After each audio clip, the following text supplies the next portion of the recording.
Bon, bienvenue à tout le monde. Merci à vous d'être là pour ce second épisode. On a en notre présence Thomas Roge. On dit Roge ou Roger? Roger. Roger. Donc Thomas Roger qui remplace finalement Louis Tran. On Qui a déclaré a, forfait. ouais, il déclare forfait. On reste sur Épernay parce que j'ai envie que tous les clubs soient représentés. On a Hugo Vitou, joueur de Paris 13, et Jakub Sik, joueur d'Anglet. Déjà, est-ce que vous travaillez, Thomas? Tu bosses toi, en ce moment, a priori? Ouais, je bosse. Télétravail Non. tous les jours. Ouais. Ouais. Hugo, tu Absolument révises, pas. tu révises tes Non. moves dans Tekken? Ah non, bah, je suis au chaume du, c'est bien. Et toi, Yacoub? Bah, moi, c'est un peu pareil comme Hugo, je bosse pas. Mais voilà, j'ai téléchargé Equino pour les jeunesses et j'essaie de leur donner des exos par jour. Ok. Ouais, on reste du coup fixé vachement sur le physique et technique individuelle, ceux qui ont de la place chez eux et tout, on essaie de les avoir au maximum par téléphone et voir ce qu'on peut faire pour les aider. Ok. Du coup, Thomas, toi, tu as le travail, mais au-delà du travail, tu t'occupes comment pendant cette période Bah, on prend déjà un petit peu des nouvelles de tout le monde, des coéquipiers et puis de la famille, des amis évidemment. Mais après, dans un premier temps, je dois avouer que la coupure, je l'ai pas prise forcément si mal que ça. Ça a permis de faire un petit break après le match contre Paris justement, qui est le dernier qu'on ait joué. Il y avait un bobo ou deux, donc c'était un petit peu l'occasion de souffler. Et puis assez rapidement, c'est devenu l'occasion de développer un peu ses talents sur NHL, sur Call of Duty, sur ce genre de ce genre d'activité hautement culturelle et intellectuelle. Mais on s'occupe quoi, on s'occupe. Ouais, toi, Hugo? Moi, je suis on va dire, dans de bonnes conditions. Après, dès que j'ai appris qu'il y allait avoir un confinement, je suis descendu directement sur Nice avec l'approbation du prez de Paris, Eric. Et en gros, j'ai mes deux meilleurs potes qui m'ont rejoint. Du coup, on est six à la maison avec ma petite sœur et mes parents. Du coup, c'est plutôt bonne ambiance. Il y a assez de place, on se marche pas dessus. J'ai jardin, un petit coin piscine. Donc non, franchement, c'est assez cool. Puis à Nice, on est plutôt gâtés au niveau du temps. Donc, faut que je bosse un peu les cours en avance pour retourner sur kiné. Et puis, à côté, on s'occupe, on fait pas mal de sport. Et toi, Yacoub?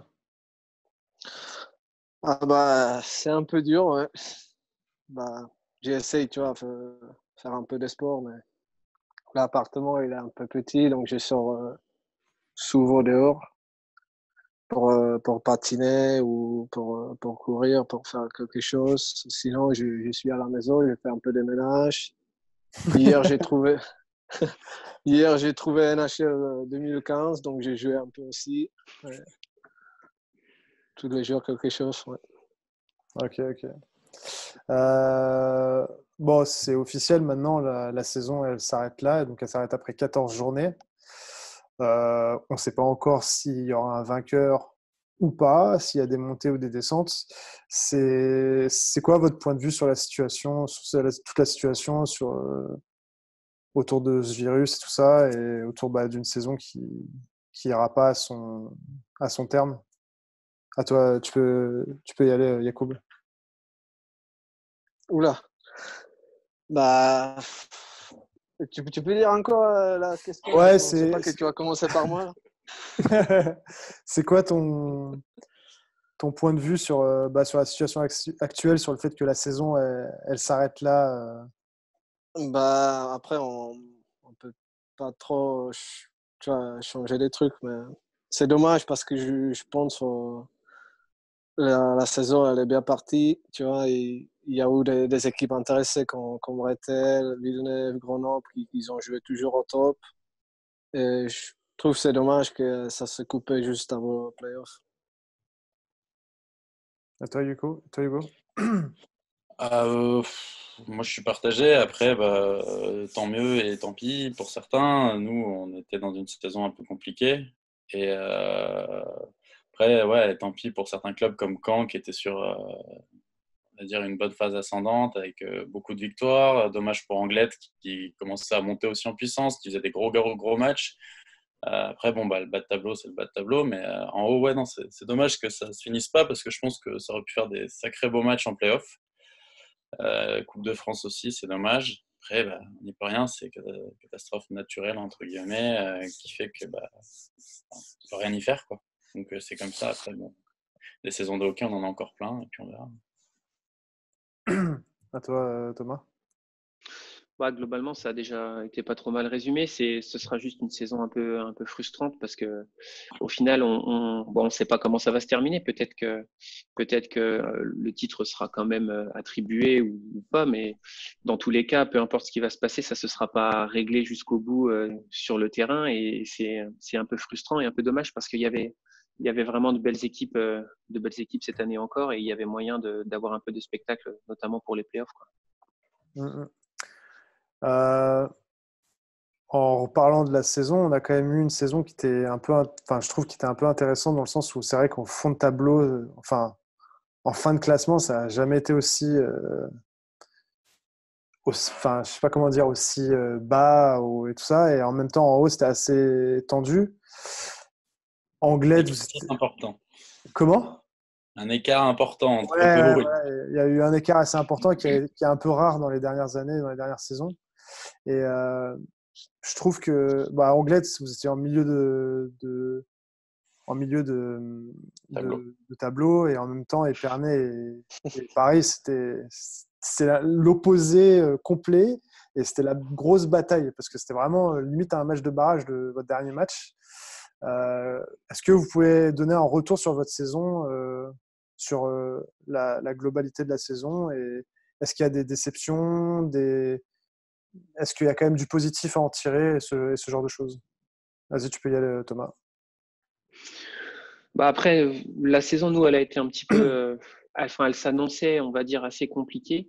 Au final, elle l'a été quand même un peu, mais peut-être moins que ce qu'on pouvait craindre, dans la mesure où on avait un effectif un peu moins renforcé que les années précédentes et un peu plus de jeunes avec nous. On savait très bien que de toute façon, nous, notre championnat cette année, ça allait être un mini championnat avec 2-3 formations. On n'attendait peut-être pas effectivement Angers, voire Paris, comment dire, aussi proche de nous et on se voyait au début de saison peut-être un ton en dessous vraiment par rapport à ces formations-là. Et donc au final, c'était malgré tout une bonne surprise de pouvoir aller gagner certains matchs. Et après voilà, la saison a été assez longue, mais on l'a prise, longue, écourtée, mais les 14 matchs qu'on a joués, ça a parfois été un petit peu long, mais on l'a prise vraiment voilà, match par match et en sachant très bien que de toute façon, il y avait quelques matchs vraiment clés à gagner et que c'était là qu'il fallait se montrer, quoi. Il y avait, si je dis pas de bêtises, il y avait 4 juniors ou 5 juniors dans votre équipe cette année? Je dirais au moins 4, oui. Alors après, on avait quelques seniors, un ou deux qui doivent être seniors, mais seniors première année, quoi. Mais globalement, ouais, c'est assez jeune. Notre équipe, elle est assez jeune. Cette année, du moins. Et pour toi, Hugo? Nous, quand on a vu que le recrutement portait pas déjà ses fruits l'été dernier, on s'est dit que ça allait être un peu compliqué. On arrive en début de saison, septembre, avec du coup un nouveau coach, Guilhem. Ça remet un peu tout le monde d'accord, d'aplomb. On se dit, bon, vas-y, on se remotive. C'est pas parce qu'on n'a pas de ricains, qu'on n'a pas d'étrangers, de malades, qu'on peut pas faire un truc. Donc, on garde quand même du positif dès le début, puis on y va, et puis on voit les matchs. Et on perd au début avec pas forcément un grand écart, mais on trouve pas vraiment un bon mode de jeu. C'est un peu compliqué, match après match. Et ouais, je pense que un peu déçu du déroulé de la saison, forcément, parce que quand tu es compétiteur et que tu gagnes pas beaucoup de matchs et que j'essaie d'en faire vraiment un max pour ce club et pour mes potes, parce que c'est devenu vraiment une belle bande de potes, c'est compliqué de voir semaine après semaine les défaites. On a eu une seule victoire et une en Coupe de France contre une équipe N1, quoi. Donc c'est pas ouf, c'est un peu frustrant. Et après, ouais, question d'effectif, c'est l'élite, c'est les grands, c'est les gros, et puis on doit faire avec maintenant. Ouais, il n'y a pas d'autre mot, c'est frustrant. Mais on aura fait de notre mieux, au moins. Il y a eu en plus, je crois, il y a eu 3 ou 4 matchs faciles sans but en plus. Donc même offensivement, ça a été un peu compliqué, quoi. Tant de matchs que quoi? Il y a eu 3 ou 4 matchs sans but, je crois. Et Je les ai pas vraiment comptés. Je me non, rappelle pas.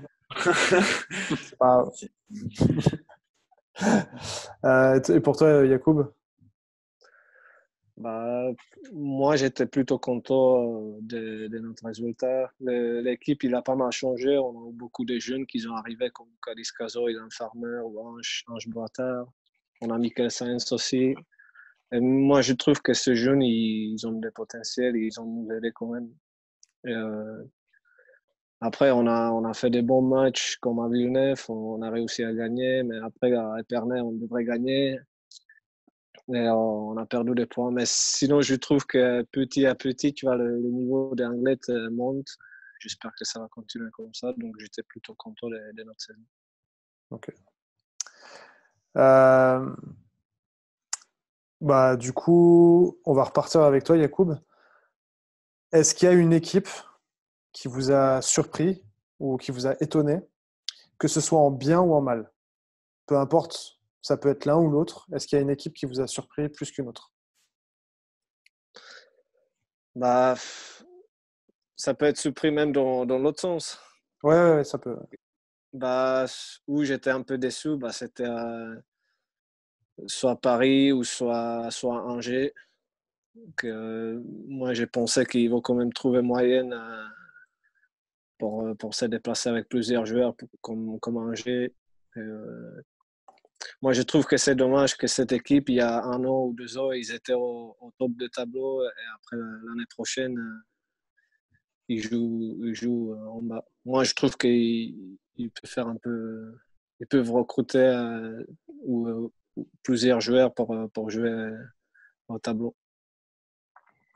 Toi, Hugo? Moi, celle qui m'a surpris et qui a bien grandi, bah, je reste sur mon idée, c'est Caen, qui a fait un truc assez ouf, avec une majorité de victoires d'affilée où ils ne se sont pas arrêtés. C'est pour ça que je trouvais ça dommage. Après, ouais, bah, déçu, bah, nous déjà, et puis bah, Angers aussi, qui, bah, je pense, sont dans le même cas que nous, et même quand on a joué contre eux, bah, c'était aussi serré, quoi. Ça pouvait jouer pour eux ou pour nous, c'était pareil, quoi. Donc, c'est un peu la déception parce que ouais, t'as un sacré écart entre le haut du tableau et le bas du tableau qui fait que même si on se met à gagner des matchs ou à une illumination, on ne peut pas rattraper le milieu du tableau, quoi. Donc, c'était déjà bien écrit. Et pour toi, Thomas? Bah, globalement, j'ai trouvé, bah, mis à part ce que je disais tout à l'heure, où ouais, les équipes comme Angers et Paris, je pensais sincèrement que ça allait quand même, comme disait Yacoub, trouver le moyen de pouvoir un petit peu s'en sortir un peu plus facilement. Mais mon entraîneur m'en parlait en début de saison, il m'avait prévenu, il m'avait dit tu verras que ce sera compliqué pour eux aussi, et je dois avouer que j'étais un peu sceptique. Mais effectivement, ça m'a un peu surpris là pour le coup dans le mauvais sens. Sinon, après la progression d'Anglet, j'aime bien globalement ce qui se fait là-bas. C'est pas vraiment surprenant dans un sens parce que c'est la continuité d'un bon travail, etc. Mais la façon dont ça se développe et le jeu, l'intensité, c'est vraiment compliqué de les jouer. Et c'est pas vrai, c'est une semi-surprise parce que c'est pas étonnant dans la mesure où ils font ce qu'il faut pour, mais c'est agréable à voir en tout cas, quoi, et à suivre. Merci. Moi, c'est vrai que pour ma part, j'ai été assez surpris d'Angers. Enfin, et puis un peu ouais, désolé pour eux, quoi, parce que c'est pas, enfin, il y a aucune équipe ne mérite la saison qu'on peut vivre Paris et Angers, mais c'est vrai que pour Angers, quand tu penses qu'il y a 2 ans, ils étaient finalistes de Carpentier, et que là, que Chihuahua, c'est assez bizarre quand même. Est-ce qu'il y a un match cette saison en particulier que vous retenez? Ça peut être un match pour vous, mais ça peut être aussi un match extérieur auquel vous n'avez même pas participé. Et on va repartir avec toi, avec Thomas. C'est un peu compliqué parce que les autres matchs, on les a pas forcément tous vus. Mais après, de nos matchs à nous, le match contre Anglet était assez sympa parce que très, très accroché et un peu rocambolesque à la fin, vraiment avec des trucs un peu improbables juste avant le buzzer. Et, bref, ça, c'était un peu. Ouais, c'était assez. Je sais pas si c'était forcément marrant des deux côtés, mais nous ce soir-là, on va dire qu'on a pris un point, on était contents, eux, on en a sûrement perdu. Mais ouais, ce match-là était sympa, le match contre Paris aussi. Celui qu'on a joué en dernier lieu, parce que désolé les gars, c'est parce que vous êtes là, mais ouais, c'est parce que c'est des matchs. Ce match-là était vraiment important et pas coup près, mais pas loin quoi. Donc ces matchs-là ouais, me marquent un peu plus cette année. Hugo? Ah bah, moi, celui qui marque, c'est la seule victoire. Hein. Celle-là, on l'a fêtée pour 2 ans et demi. Et, ouais, et puis il y a un autre qui m'a bien marqué, je crois c'est un record contre Tel, je crois qu'on fait. Ah ouais, Je me rappelle même pas du score, mais 20, celle-là, on 1. devrait se rappeler assez longtemps. J'ai encore un peu mal, mais ça va. 20-1. Je crois qu'en effet, j'ai regardé jusqu'à là où je pouvais remonter. Je crois on en avait plus d'un, t'es ouf. Ah, Attends, ils ont C'est changé de pas gardien 3. à mi-temps. Hein. bah, peut-être 23 alors, ok, excuse-moi. Ah, putain, Excuse-moi, purée. je ne vous voyais pas aussi bas. Tiens. Et toi, Yacoub? Bah, pour moi, je pense le match à Villeneuve où on a gagné, c'était un exploit. En plus, on était parti, on n'était même pas complet. Franchement, c'était ouf. On a pensé qu'on a déjà gagné le championnat. Et après, Ouais, ouais, pas mal. je trouve qu'on a bien joué, arrêté à la maison et contre Paris, on a fait un match exceptionnel aussi, qu'on n'a pas pris but. Et eux, ils ont eu quand même beaucoup des occasions. Ok, ok. On change un peu de domaine. Euh, Meilleur souvenir en carrière de hockeyeur. Pour toi, Yacoub, ton meilleur souvenir? Oula. Ouf. Ah bah, je pense que c'était à Asiago en 2016. Comme j'ai marqué le premier but contre la France et après le dernier en prolongation. C'était au demi-finale. Et, Ouais, on s'en souvient, c'est bon. ouais, je C'est sur pense le que c'est ça. terrain aussi.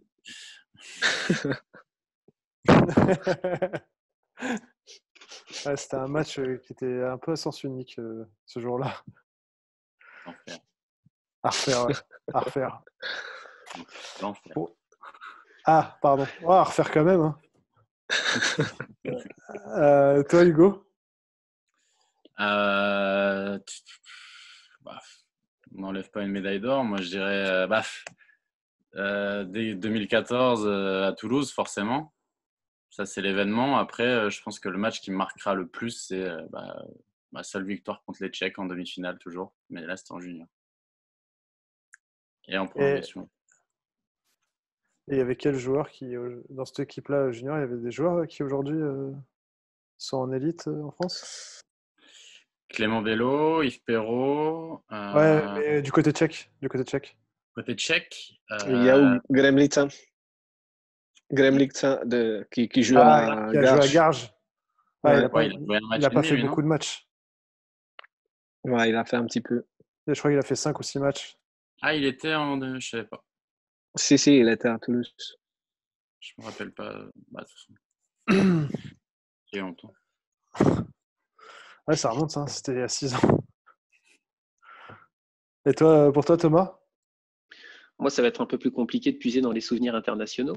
Mais, mais après, je dirais la montée avec Reims en élite. Ça devait être en 2010 ou 11, je crois. Parce que ça faisait très longtemps qu'on courait après ça. Et Reims a été champion de France, mais ça s'appelait pas l'élite à l'époque, en 98-99, si j'ai bonne mémoire. Mais bon, c'était un autre monde, un autre sport. Donc, on n'avait jamais derrière au club connu ça. Et ouais, ça reste un bon souvenir. La montée et la saison qui a suivi derrière en élite, c'était cool. Ok, ok. Euh, le truc que vous détestez le plus sur un terrain par rapport des joueurs avec lesquels vous êtes là. Vous avez compris? Chaque fois que je pose cette question, par exemple, Thomas, tu joues contre Hugo, le truc que tu détestes le plus sur lui, et pareil pour Yacoub, et après vous faites les autres. Vas-y, tu peux y aller, Thomas.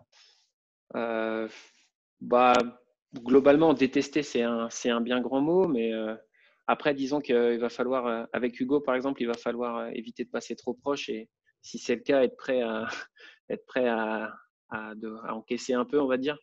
Mais ça reste un sport de contact. Mais voilà, faut être conscient qu'il va falloir payer le prix si on s'approche un peu trop, si on passe trop près. T'es en train de dire que Hugo, il joue physique. Disons que ça lui fait pas peur. Ça lui fait pas peur. Voilà, ça, c'est génial. Non, c'est pas physique forcément, mais voilà, faut être prêt. Faut s'attendre à. Il y aura du répondant en face, mais c'est normal. Il y a rien de bien. C'est pas trop vicieux, ça va. Et contre Yacoub? Détester encore une fois, rien de particulier non plus. Après, contre Yacoub, le problème, c'est qu'il faut, on n'a pas le droit à l'erreur, quoi. Faut pas se manquer parce qu'il est très, très efficace dans tout ce qu'il fait et il va pouvoir faire la différence lui-même ou pouvoir bien servir et c'est juste qu'il faut pas se rater, quoi. Ce genre de joueur. À ton tour, Hugo. Ouais, c'est pareil, c'est pas des trucs détestés ou quoi. Ouais, je dis détesté, mais après, c'est le truc que vous aimez le moins, quoi. Sur Thomas, ça fait quelques années qu'on le voit à Épernay et je dirais c'est plutôt c'est un bon finisseur, quoi. Faut pas, c'est un peu relou, quoi. C'est pareil. Yacoub, c'est pareil aussi. C'est que si on lui laisse une occasion, tu sais que c'est comme Louis Tran aussi. C'est le genre de joueur où t'as pas trop le choix. Tu lui laisses une demi-seconde de passer derrière toi, c'est fini, t'en prends un. Du coup, c'est un peu dans ce style-là, c'est un peu chiant. C'est plutôt honorable pour toi, Thomas. Et pour Yacoub, ce que je déteste le plus, c'est son blade tape. C'est vraiment dégueulasse. Et arrête. Et à ton tour, Yacoub? Les deux, c'est des gros défenseurs. Donc, même s'ils disent que je passe, etc., contre eux, j'aime pas faire les 1 contre 1 parce que je passe presque jamais contre eux. Et comme eux, ils tirent, je suis obligé de bloquer les tirs parce que les deux, ils ont sacré chute. Donc, chaque fois, je ferme les yeux, je mets un peu de pied, tu vois, pour bloquer les tirs parce que sinon, ça risque de rentrer dans la cage. Du coup, là, tous, peut-être sauf Thomas, mais on a un peu du temps. Est-ce qu'il y a une série Netflix que vous avez binge-watché sans souci? Yacoub? Moi, j'ai pas de Netflix, j'ai HBO. J'ai regardé déjà toutes les sci-fi.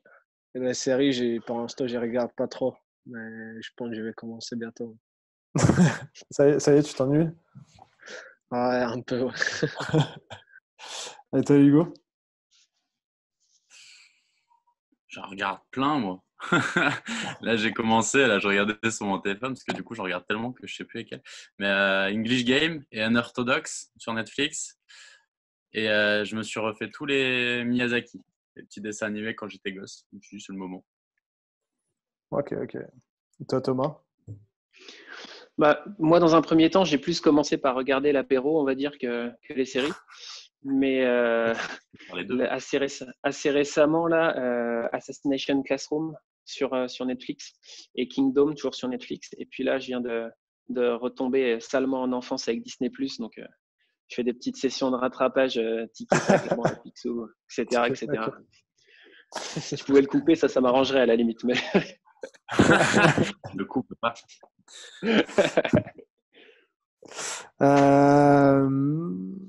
Et du coup, si toi t'es tic, c'est qui ton tac? C'est un vaste débat. Ça dépend du secteur. Il peut y avoir plusieurs tacs.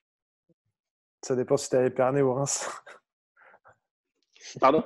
Ça dépend si tu as Épernay ou Reims. Non, ça dépend si je suis sur le terrain ou pas, surtout. Ah, ouais, sur le terrain. Sur le terrain, je dirais, il y en a tellement potentiellement. Bastien Chaumet, parce qu'il me fait vraiment beaucoup rigoler. Il est con.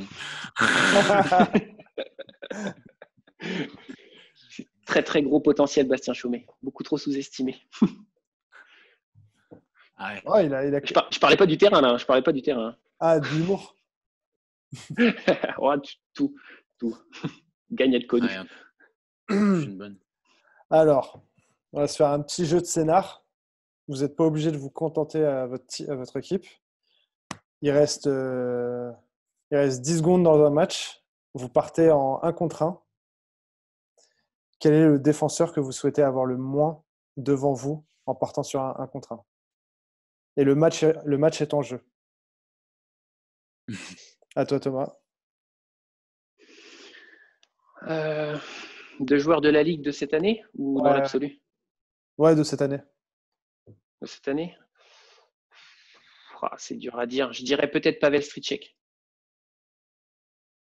C'est vrai que c'est un beau bébé. Parce que c'est compliqué, c'est très compliqué. Ouais, il met le corps et c'est fini. Et déjà, il est assez imposant et ouais, il est dur. Il est très dur. Et toi, Hugo? Au début, je pensais dire Julien Courreau au début. Parce que si tu le prends pas de vitesse et bien en débordant, c'est un peu compliqué. Il regarde pas ta palette en fait, il regarde que toi. Et autant le palais il passe, mais pas toi. Un peu son style de jeu, je trouve. Et en fait, tu me dis 10 secondes, le mec il va me mettre la misère, c'est sûr. Encore un. Ce serait, je pense, Patrick Sébec. Ah, le grand Patrick. Et pour toi, Yacoub?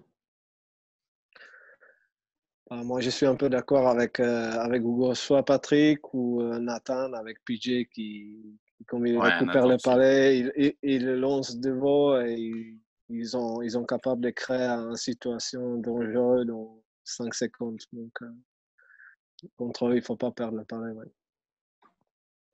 Ok. On va rester dans un scénario un peu similaire. Il reste allez, 15 secondes. Vous avez le match en jeu. Vous êtes en mesure d'aller marquer le but de la victoire. Vous êtes à 2 contre 1. Vous devez faire la passe à un joueur pour qu'il marque en one time. Vous choisissez qui comme joueur pour que ça marque direct. Vas-y, Yacoub. One time. Ouais. Facile. Vas-y. Facile, c'est Pépin. Ouais. J'avoue. De notre équipe ou de la Ligue? De la Ligue. Là, vous avez le droit.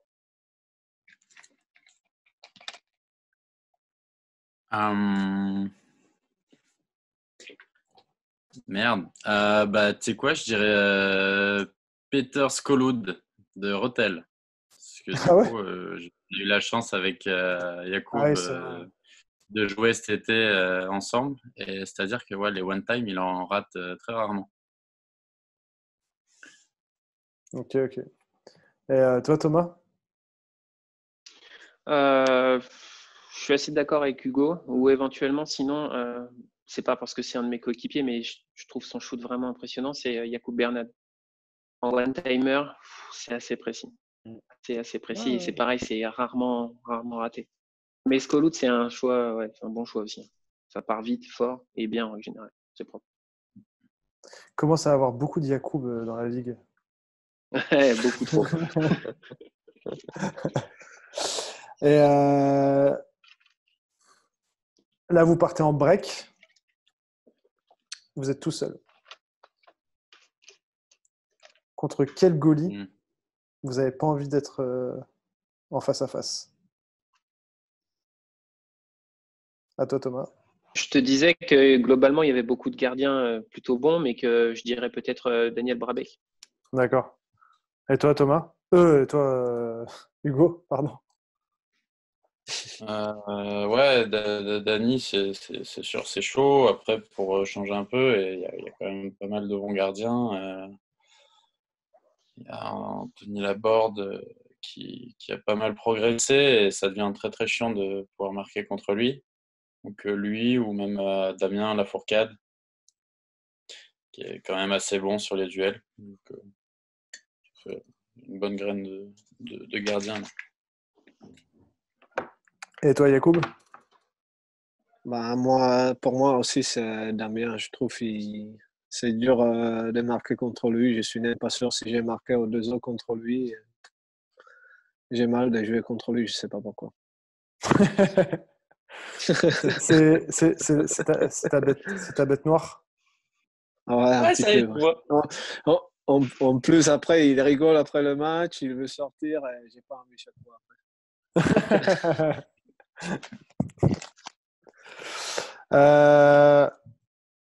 À l'heure actuelle, pour vous, quel est le meilleur défenseur dans la ligue? Et tu peux y aller, Yacoub. Oula, défenseur, vraiment défensivement, je trouve que c'est PJ Cavaya. De 1 contre 1, je trouve qu'il y a pas beaucoup de monde qui passe. Il joue pas trop en avant, donc c'est un vraiment défensif qui tient le baraque derrière. Et on voit ça comme il était à Paris. Le Paris, ils ont, franchement, avec Hugo derrière, ils ont tenu le baraque à Paris. Ça, Pour toi, Hugo?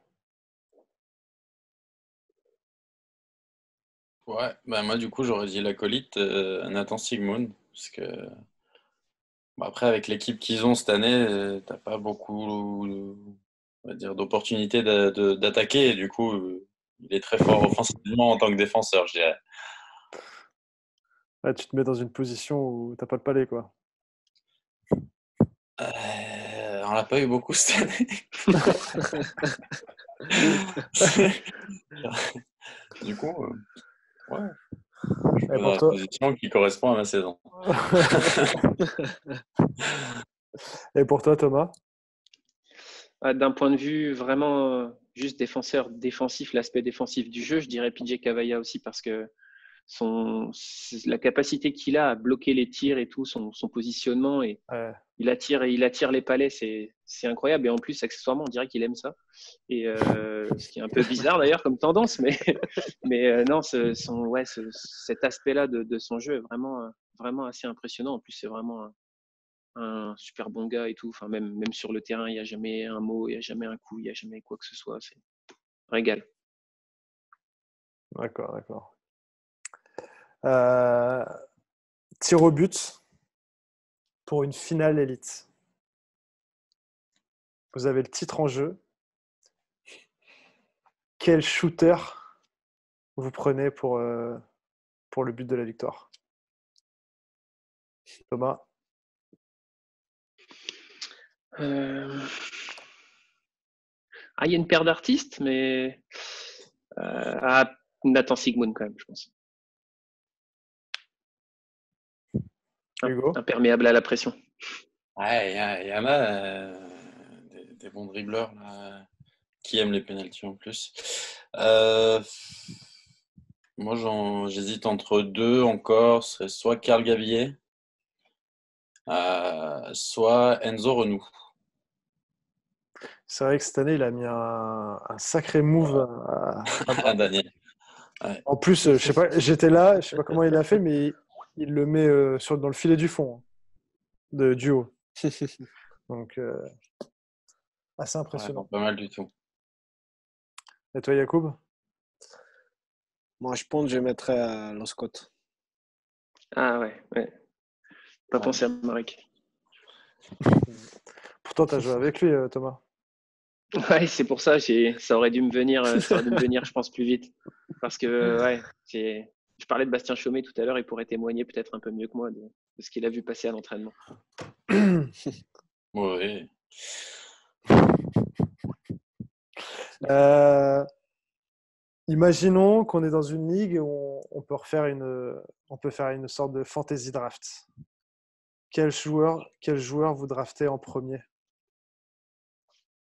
Yacoub? Des joueurs de roller ou de la Ouais, glace ouais, de roller. Ah, Si vous avez envie d'aller aux États-Unis, vous pouvez aller aux États-Unis, mais ce serait bien de rester en ouais, France. bah, je pense que le meilleur joueur qui a passé et qui a joué en France, c'est Travis. Travis, non. Et, si on a le choix de le reprendre, bah, je le prends. Hugo? Moi, un joueur complet qui est parti, premier qui me vient en tête, serait Maxime Langlois, qui est maintenant en Espagne. Espérons Complet, qu'il revienne. rapide et encore jeune.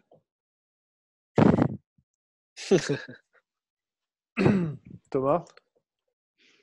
Du coup, c'est dans la ligue actuellement ou des joueurs qui Ouais, sont passés alors éventuellement? des joueurs qui sont passés, parce que du coup, Yacoub a choisi Travis, voilà, des joueurs qui sont déjà venus. Après, si je devais prendre un gars qui est plus, mais qui a joué qu'une saison en France, je prendrais Kirk French. Qui a joué, ça remonte un peu, hein, Ouais, mais ça remonte un peu, ouais. On parle d'un temps un peu moins de 20 ans. ah ben, mais les gars, vous êtes marrants, mais je suis plus tout jeune non plus, hein. Mais sinon, après, si je devais prendre un joueur français, je pense que je prendrais Julien Courreau. Voilà. J'aime beaucoup le style. J'aime vraiment bien Hugo en parlait tout à l'heure, mais ouais, son style, que ce soit la solidité derrière ou la capacité à aller vite devant et à donner le palais vraiment avec une très bonne vision du jeu et tout. J'aime bien le joueur. Ok. Bon, c'était ma dernière question. Je vous remercie. Avant qu'on se quitte, vous allez choisir les prochains, en sachant que vous ne pouvez pas choisir les 3 équipes présentes et les 3 équipes qui étaient avant sur le premier épisode. Donc, il reste Angers. Il reste Angers, Garges, Rethel, Vierzon. Garges, Rethel et Vierzon. Thomas, tu choisis qui comme joueur? Moi, je vais t'envoyer un bon client. Je vais t'envoyer Enzo Clergerea de Rethel. Ah. Tu vas, vous allez passer un bon moment. Ça me va.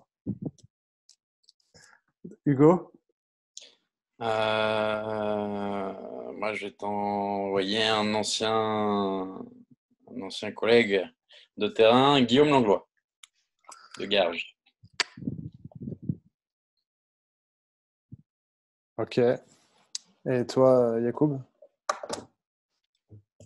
Il reste Angers, c'est ça? Il te reste Angers et Vierzon.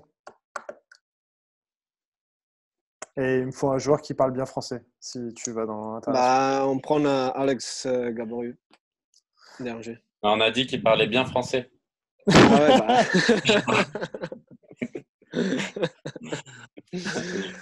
Je couperai pas. Hein. Bon, Alex, si tu m'entends, c'est une bonne augure.